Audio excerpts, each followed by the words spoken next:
Nang sabihin ni Shera ang mga salitang yon, kahit na nagpanggap siyang walang pakialam, nalamig pa rin ang kanyang mga kamay at paa. Ang kanyang mukha ay puno ng luha. Douglas, hayop ka Douglas. Sa huli hindi niya to na kayang tapatan. Mas tusuto kaysa sa kanya at palaging tinatamaan siya sa pinakamahina niyang bahagi. Mula sa araw na to, sa malamig at walang pusong mundong ito, tuluyan na siyang naging isang taong walang masasandalan. Nag-iisa na lamang talaga siya. Ang natitirang galit na sigaw ni Alfonso ay biglang natigil sa kanyang lalamunan. Hindi niya ito malunok o mailuwat, nagawa na lamang niyang panoorin si Shera habang papalayo ito. Hindi itong inaasahan niya na luluhod si Shera, iiyak at magmamakawa para sa kanyang kapatawaran. Kahit gaano siya kawalang puso bilang isang ama, hindi niya akalaing mas magiging malupit pa sa kanyang anak niyang ito. Upang bigyan ng pagkakataon ng mag-ama na mag-usap ng maayos ay sadyang nagtago si Simang sa kusina at hindi lumabas. Nang sandaling yon natapos na niyang hiwain ang mga prutas. Mula sa bintana ng kusina nakita niyang payat na likuran ni Shara habang tinatawid ang hardin saka sumakay sa isang taxi nang di malang lumingon. Tila ba'y matibay na pagpapasya. Saglit na bumagal ang tibok ng puso niya saka dali-daling pumunta sa sala. Doon nakita niya si Alfonso nakaupo ng matamlay at napapalibutan ng mga piraso ng pinunit na papel. Agad siyang nagtanong, "Bakit umalis si Shara? May nasabi ka na namang hindi mo dapat sabihin? Wala na siyang halaga. Simula ngayon, ituring mo na lang na hindi mo isinilang ang patay na batang yun. Nandito naman si Evelina. Sapat na yun para may kasama tayong tumanda." Hingal na sagot ni Alfonso sa kanyang asawa, kasabay ng mahinang kumpas ng kanyang kamay na tila ayaw nang palakihin pang usapan. Matagal na nakatayo doon sa simang hanggang sa tinakpan niya ang kanyang mukha at dahan-dahang lumuhod habang umiiyak. Hindi niya naidagdag kung gaano kabait at mapagmahal na anak si Shera noon at kung paano niya ginamit yun upang kontrolin ng bata. Pero sa kaloob-looban niya, alam na alam niya ang totoo. Ngunit kapag tuluyan na nagpasya si Shera, mahirap na itong baguhin. Palubog na ang araw at paparating ng malakas na ulan. Pinili ni Shera na bumaba sa sentro ng lungsod. Ramdam niya ang matinding lamig sa kanyang puso na parang may yelo siyang niyayakap. Nagpalaboy-laboy siya sa gilid ng kalsada na parang isang naligaw na kaluluwa. Kahit napapalibutan siya ng masigla at makulay na ilaw na lansangan, para bang hindi siya nababagi doon. Ang kaligayahan at init ng mundo ay para sa iba. Nakatayo siya sa kalsada, nakatingin sa malayo at pinagmamasdan ng mga masayang pamilya sa bintana ng isang hotel. Inisip niyang isa siya sa kanila at sa isang iglap, nakaramdam siya ng bahagyang init na hindi niya maipaliwanag. Na isang batang lalaki na tahimik na pinagmamasdan siya. Maya-may tumingkaya dito upang humingi ng mooncake sa kanyang ina. Saka tumakbo papunta kay Shera at nilagay ito sa kanyang palad. "Ate, ngayon na pagbubukas ng Bermond. Kung malungkot ka pa rin, malulungkot din ang star sa kalangitan." "Bermond? Masaya na naman ito para sa lahat lalo na sa mga bata." Tahimik na tumango si Shera. Nais niyang umiti bilang tugon, ngunit parang napakabigat ng kanyang labi upang igalaw at wala siyang magawa kung hindi muling tumango nang makitang inosente at nag-aalalang mga mata ng bata. Napansin ng ina ng batang kakaibang kilos ni Shera, kaya tila nag-alalang hinilang kanyang anak palayo bago pa bumuhos ang ulan. "Good baby, mabuting ginawa mo. Tiyak na natuwa ang ate mo." Hindi alam ni Shera kung masaya nga ba siya o hindi.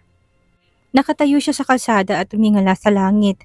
Wala ni isang sinag ng buwan, tanging makakapal na ulap ang bumabalot dito. Sa isang iglap, bumagsak ang malakas na ulan. Tahimik na naglakad si Shera sa kawalan. Hindi na niya alam kung saan siya dinadala ng hakbang ng kanyang mga paa. Patuloy lang siya sa paglalakad na parang wala sa sarili. Subalit ang kanyang mga paa ay dinala siya sa isang lugar na nais na sana niyang kalimutan. At wag ng pag-aksayahan pa ng panahong isipin ang taong nakatira doon. Si Eros. Hindi kalayuan, tahimik na nakatayo siya sa labas ng villa na yon at ang liwanag mula sa kristal na lampara ay nagbibigay liwanag sa kanyang mga paa. Hawak ang maliit na piraso ng mooncake sa kanyang palad. Hindi niya alam kung bakit siya napunta dito na parang isang lumalakad ng tulog. Marahil sa kaibuturan ng kanyang isipan, ito lamang ang nag-iisang payapang lugar sa kanyang alaala kung saan siya maaring huminga ng maluwag kahit na sandali. May bahagyang pangungutya sa sarili. Umatras siya at nagtago sa likod ng mga palumpo ng halaman. Lihim na tinatawanan ng sarili niyang kahinaan. Malinaw na sinabi niya na hindi na siya aasa sa kahit na sino kung gayon kung anong klaseng kilos ito. Habang tahimik na naghahanda siyang umalis, isang tunog ng bumalot sa malakas na patak ng ulan ang tunog ng kandado. Nang pinto na bumukas, mabilis na kumabog ang puso ni Shara sa kabat. Dahan-dahang lumiko. Sa likod ng mga palumpong, iniisip ni isang nagkataong pangyayari lang ito. Nagtago siya ng mabuti. Paano siya mahanap ni Eros? Bukod pa doon, matagal na hindi na natili si Eros sa bahay. Hanggat makakaalis siya maaga, walang makakaalam na napunta siya dito. Ngunit bago pa siya makalayo ng ilang hakbang, tumama ang kanyang payat na likuran sa isang matigas at mainit na pader. Napasinghap siya sa gulat at dahan-dahang lumingon na may mapait na ekspresyon. Si Eros, ang taong pinakaiiwasan niyang makita ay nakatayo sa likuran niya. May hawak na itim na payong sa isang kamay at nakatitig sa kanya gamit ang malalim na mga mata. Mahirap matukoy kung siya ba ay galit o hindi. Sa desperasyon, inangat ni Cher ang kanyang kamay na parang bang may inalay na kayamanan. Dahan-dahang bumukas ang kanyang basapang mga daliri. Inilantad ang mooncake na hindi pa niya kinakain. Gusto mong tikman? Bagyang binaba ni Eros ang tingin sa kanya. Hindi tinatanong kung bakit siya nasa ganong kahabag-habag na kalagayan. Oo, sagot niya sa babae.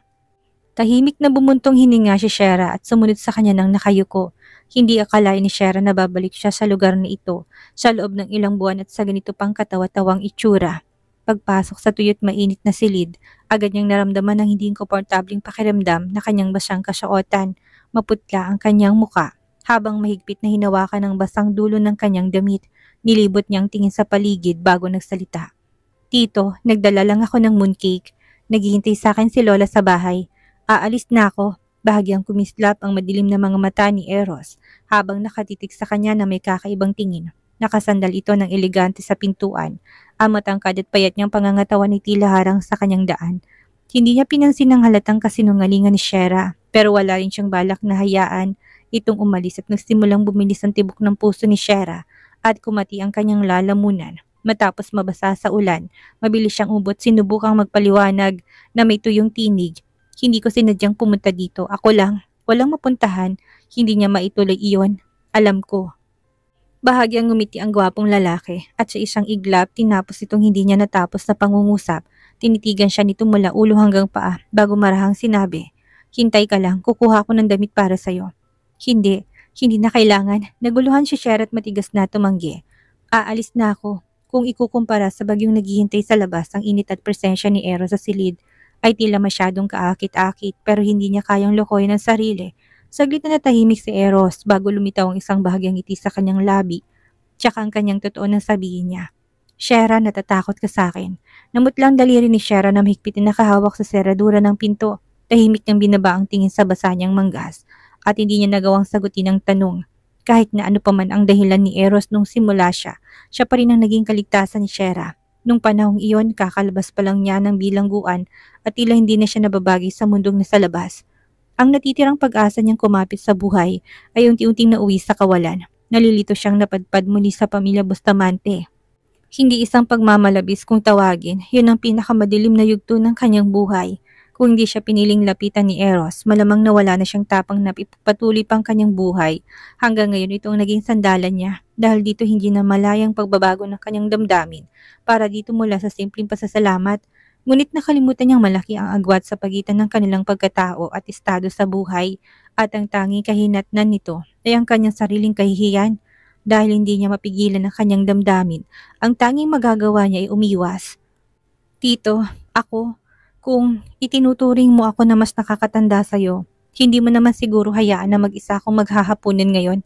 Isa pa, paano kita hayaang lumabas sa gitna ng ulan? Muling pinutol ni Eros ang kanyang sasabihin bago tutuluyang nakahanap ng dahilan upang umalis. Pumunta ito sa silid upang kumuha ng damit at pagbalik ay inabot sa kanya ang isang bagong pang-itaas at pantalon. Pumunta ka sa silid ni Gabriel para magpalit. Bahagyang umawa ang bibig ni Shera, ngunit napagtanto niyang huli ng lahat, naiiwan na siya sa sitwasyong wala ng kawala. Sa totoo lang, isang pagkakamali ang pagpunta niya dito ngayong araw at paulit-ulit na lang niyang inuulit ang parehong kamalian. Sa kabila ng matinding pagsisikap niya na makahanap ng huling palusot, na natili siyang nakatayo, hawak ang mga dalirit hindi gumagalaw. Paano magiging mag-isa ka na dito? Dapat tapos ng klase ni Gabriel sa oras na ito. Nagpunta si Gabriel sa lumang bahay. Hindi siya minadali ni Eros sa halipay ay ngumiti ito ng may bahagya, nakahulugan sa tono. Umalis siya para puntahan ka, kaya ngayon ikaw ang kapalit niya na mananatili dito kasama ko. Makatarungan lang, hindi ba? Kung ang sagutan ng dalawa ay isang larong chess, kayang-kaya ni Eros na makahanap ng 10,000 paraan upang itaboy siya sa bitag. Hindi nakapagsalita si Shera. Malungkot siyang nagtungo sa silid upang magpalit ng damit at lumabas na may hawak pa rin ang maliit na piraso ng mooncake. Noon pa man napansin na niya na tila mahilig si Eros sa Asarin siya, pero hindi niya akalain kahit na lumipas ng panahon, taglay pa rin ito ang ganitong malupit na hilig. Habang nagpapalit siya ng damit, pinainit naman ni Eros ang isang tasa ng gatas. At hinawakan to habang nakatanaw sa bintana. Mahina nitong sinabi, mukhang hindi natatagal ang ulan. Kung akit tayo ngayon sa atik baka makita natin ang buwan. Wala namang interes si Shera sa buwan, pero agad siyang pumayag. Mas mabuti na yung may ginagawa silang dalawa kaysa manatili sa katahimikan. Inumin mo. Bahagyang sinulyapan siya ni Eros at walang kahirap-hirap na ipinatong ang tasa sa kanyang mga kamay. Ang banayad na init mula sa tasa ay dumampi sa kanyang palad at bahagyang nanginig ang kanyang mahabang pilikmata. Ang lahat ng hinanakit na mata niya nang pinipigil ay tila naghanap ng daan palabas. Pero muli niyang pinilit na lunukin ang mga ito. Hindi na siya nagtangkang magbukas ng hinaing kay Eros. Tahimik siyang sumunod kay Eros papunta sa atik. Hindi pa siya nagkaroon ng pagkakataong suriin ang paligid ng itinaas niya, ang tasa at ininom ng mabilis ang gatas. Kasabing ng mga luha na pilit niyang nilulunok, pagkababa ng walang lamang tasa, naramdaman niyang mas gumaan ang kanyang pakiramdam. Hindi naman siya pinigilan ni Eros. Sa halip kumuha ito ng isang magandang bote ng whiskey mula sa cabinet ng alak at uminom din ng isang baso kasabay niya. Alam niyang hindi gusto ni Shera ang maawa ng iba sa kanya, pero ang paraan ng kanyang pagpigil sa luha ng hindi nagsasalita ay masyadong marupok sa paningin niya. Matapos maubos ang isang tasa ng mainit na gatas, malalim na bumuntong hininga si Shera at naglibot ng tingin sa paligid. Hindi pa siya nakakapunta dito noon, pero bantay sa dekorasyon at ayos ng silid sa atik na to. Malamang itong lugar kung saan madalas nagpapalipas ng oras si Gabriel. Sa ilalim ng mainit na puting ilaw, ilang comic book ang nakakalat sa tatami na Japanese style, nagbibigay ng isang mainit at komportabling ambience.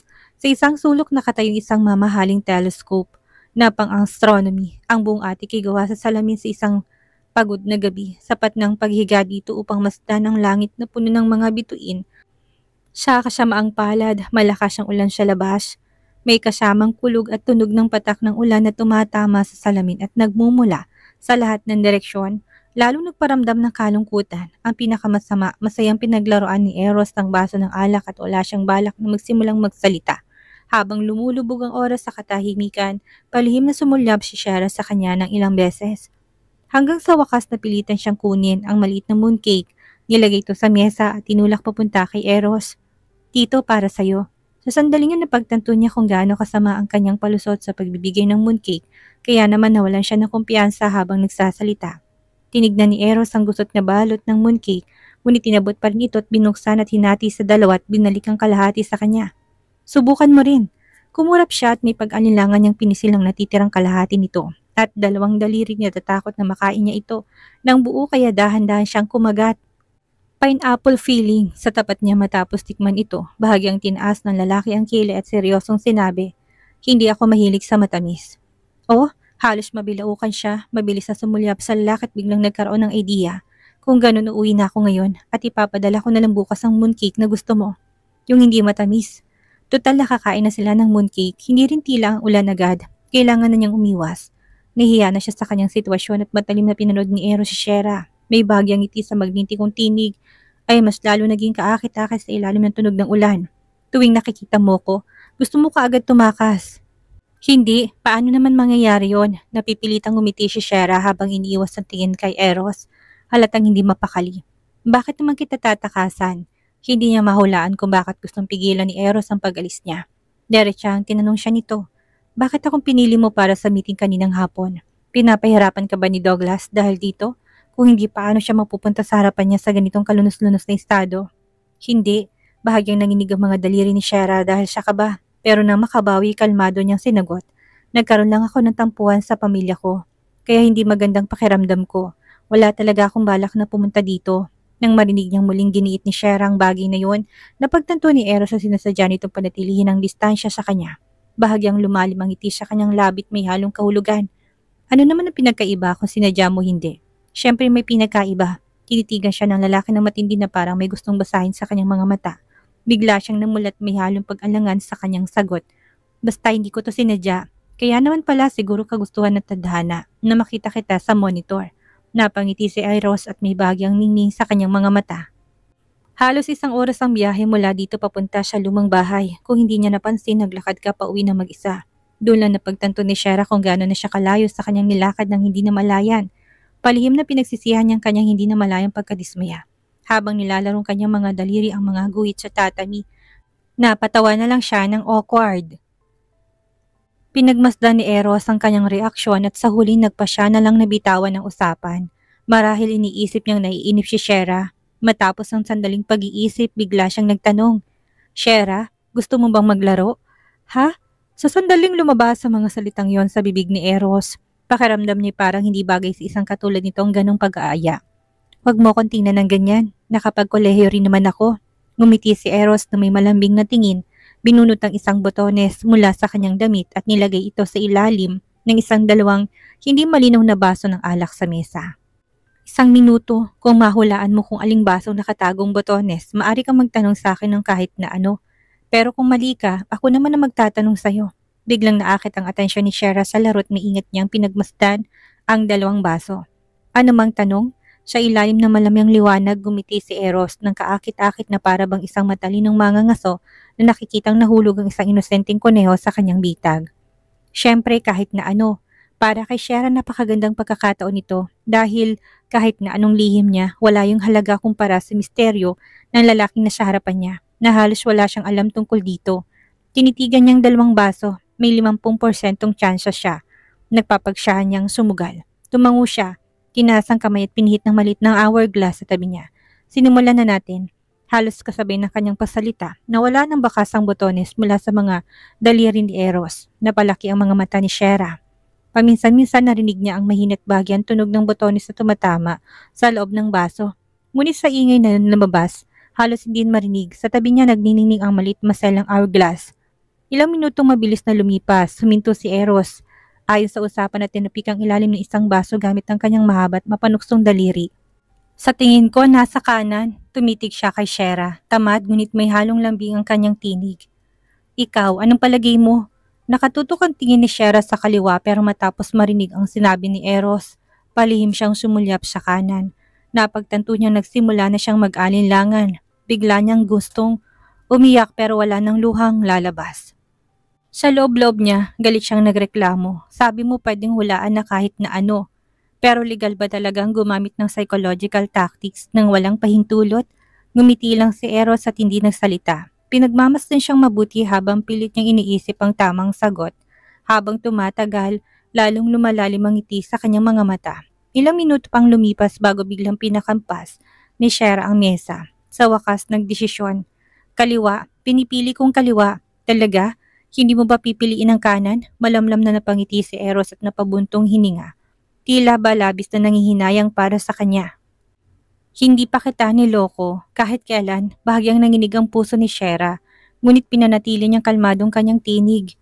"Hindi sa kaliwa ako sigurado. Hindi na mahalaga kung tama o mali ang pagpili niya. Ang mahalaga, pinag-isipan niya mabuti ang desisyon niya." Ngumiti si Eros at dahan-dahang inangat ang baso sa kaliwa. Tulad ng kanyang napili, walang laman, walang botones. Napaurong si Shera, tuluyan na pasubsob sa mesa, sa matinding pagkadismaya. "Okay, oras na para sa unang tanong." Walang balak magpakita ng awa si Eros, tahimik siyang nag-isip sandali bago bumaling sa kanya. "Anong nangyari matapos kang umalis sa kumpanya?" Batay sa pagkakilala niya kay Shera, ang mga bagay na tunay na nakakasakit dito, hindi lalayo sa dalawang aspetong pamilya at pag-ibig. Hindi kailanman pinahalagahan ni Eros ang mga bagay na ito, pero para sa karamihan ng tao, ito ang dalawang haliging nagbibigay ng lakas upang mabuhay. Hindi naman ganun kalaking bagay, ngunit habang inalala ni Shera ang mga nangyari sa kanilang bahay, ang init na kanina lang ay unti-unti niyang naramdaman ay biglang lumamig muli. Tuluyang bumagsak sa kawalan. Pagkalipas ng isang saglit, pinagdikit niya ang kanyang mga labi at pinilit ngumiti, nagpapanggap na walang pakialam. "Sa totoo lang, hindi ako gusto ng pamilyang yon at hindi ko na rin sila gusto. Kung ayaw nila sa akin, edi wag. Kahit na anong uri ng damdamin kapag nagbigay ka, tsak na may inasahan kang kapalit." Sa loob ng maraming taon, ginawa niya lahat upang gampanan ang papel ng isang mabuting anak at mabuting kapatid. Ngunit hindi pantay ang kanyang pagbibigay at natatanggap. Saglit siyang tinitigan ni Eros sa kinuhang pangatlong baso ng alak. Ibinuhos ang whiskey at marahang nilagay yon sa harap niya. "Shera, ang mga bagay na hindi maaaring ipilit kaya huwag mo na masyadong dibdibin." "Oo." Hindi sinasadyang nabulunan si Shera na magsalita siya. Ibinaon niyang kanyang ulo parang batang may nagawang mali. Kinuhang baso na matapang na alak at inom ito ng tuluyan. Binaba ni Eros ang kanyang tingin. Inilagay ang botones sa isa sa mga bakanting baso at sinimulan ng kaliwang round ng laro tulad ng inasahan. Sunod-sunod na natalo si Shera. Sa huling round, dinilat niya ang kanyang mga matang malabo na dahil sa kalasingan at basta na lang tinurong isa sa 2 baso sa pagkakataong ito sa tulong ng munting salamangka ni Eros sa wakas ay pumabor sa kanya ang diyosa ng swerte. Tito, marahil dahil siya tindi ng alak na muong luha sa kanyang mga mata. Tinitigan niya ito ng seryoso at handang itanong ang nag-iisang tanong na para sa kanya ngayong gabi. Bago pa man siya magsalita, maraming posibilidad ng naisip ni Eros. Dahil si Shera ay laging may natatanging pananaw sa ilang bagay, hindi niya maitatanggi may konting pananabik siyang nadarama sa magiging tanong nito. Sa isang iglap, napakaraming tanong ang dumaan sa isip niya. Pinagdikit ni Shera ang kanyang mga ngipin, sinantabi ang lahat ng tanong tungkol sa pag-ibig, tumitig sa mga mata na lalaki at mabagal ngunit malinaw na tinanong. Talaga bang nais mong masakin ng Bustamante Group? Shera, palagi hindi ko inasanang yung mga katanungan. Tinitigan siya ni Eros. May komplikadong ekspresyon at inunat ang kamay upang guluhin ang kanyang buhok, gaya ng dati niyang ginagawa noon. Pasensya na, pero ang sagot sa tanong na yan, marahil isang araw isasabihin ko sa'yo, pero hindi ngayon. Hindi na unawaan ni Shera ang mas malalim na kahulugan ng mga salita ni Eros. Nakasimangot siya, iniisip na hindi tinupad ni Eros ang kanyang sinabi at tuluyang nakatulog sa ibabaw ng tatami. Kinabukasan ng umaga, nagising si Shera at natagpuan ang sarili niyang nakahiga sa guest room ng lumang bahay. Suot pa rin ang maayos niyang damit, kung hindi lang dahil siya matinding sikat ng ulo dulot ng kalasingan, naisip niyang panaginip lang lahat na nangyari kagabi. Shera, gising ka na, masama bang pakiramdam mo? Hawak ni Gabriel ang isang makapal na aklat ng magkabilang kamay na makita niya nagpumilit bumangon si Shera. Bumangon na habang hawak ang masakit niyang ulo, kagad siyang tumalon mula sa sofa at lumapit. Kasabay nito'y maingat na sinilapan si Douglas na nakatayot hindi kalayuan, doon lang napansin ni Shera na nasa loob din ng kwarto si Gabriel. Bahagyang lumitaw ang isang ngiti sa kanyang mga labi, ngunit agad din yung naglaho nang makita niyang isa pang lalaking nasa silid. Shera, saan ka galing kagabi?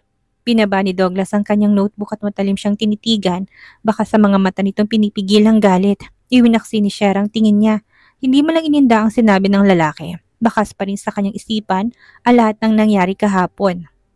Ang dahilan kung bakit kalmado pa rin siyang nakaupo ngayon hindi dahil pinatawad na niyang pamapanlang at malupit na ginawa ni Douglas, kundi dahil alam niya hindi nakarapat-dapat ang kanyang pamilya para sa anumang pagtatalo. Gaya ng sinabi ng kanyang tito, may mga bagay talaga hindi maaring ipilit. Kuya Douglas, bawal ka maging masama kay Shera. Nakasimangot si Gabriel. Lumapit para harangan si Shera at iwinasiwas ang kanyang muting kamao bilang babala kay Douglas. Alam kong ayaw kanyang makita, kaya mas mabuti pang umalis ka na kaagad at huwag mo na siyang guluhin.